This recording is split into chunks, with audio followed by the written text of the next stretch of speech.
વડોદરાના તરસાલી વિસ્તારમાં આવેલી સમૃદ્ધિ આનંદમ સોસાયટીમાં પાર્કિંગ મુદ્દે થયેલા વિવાદે ઉગ્ર સ્વરૂપ ધારણ કરતા ચકચાર મચી છે.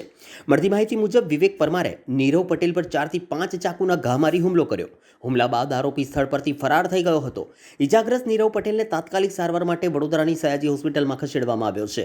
આ ઘટના મકરપુરા પોલીસ સ્ટેશનની હદમાં બની છે અને 2 દિવસમાં બનેલી બીજી જીવલેણ ઘટના હોવાને કારણે વિસ્તારમાં ભયનો માહોલ સર્જાયો છે. મળતી માહિતી મુજબ આરોપી વિવેક પરમાર પોતાના ઘરેથી ઇલેક્ટ્રિક પેનલનું કામ કરે છે, જ્યારે ઇજાગ્રસ્ત નીરવ પટેલ જંબુસર ખાતે એક ખાનગી કંપનીમાં નોકરી કરે છે. બંનેની ઉંમર અંદાજિત 30 થી 35 વર્ષ વચ્ચે હોવાનું જાણવા મળ્યું છે અને બંને પરિવાર સાથે રહે છે. સ્થાનિકોમાં ચર્ચા છે કે વિસ્તારમાં અસામાજિક તત્વોમાં પોલીસનો ખોફ ઓછો થયો છે. હાલ પોલીસ દ્વારા આરોપીની શોધખોળ શરૂ કરવામાં આવી છે.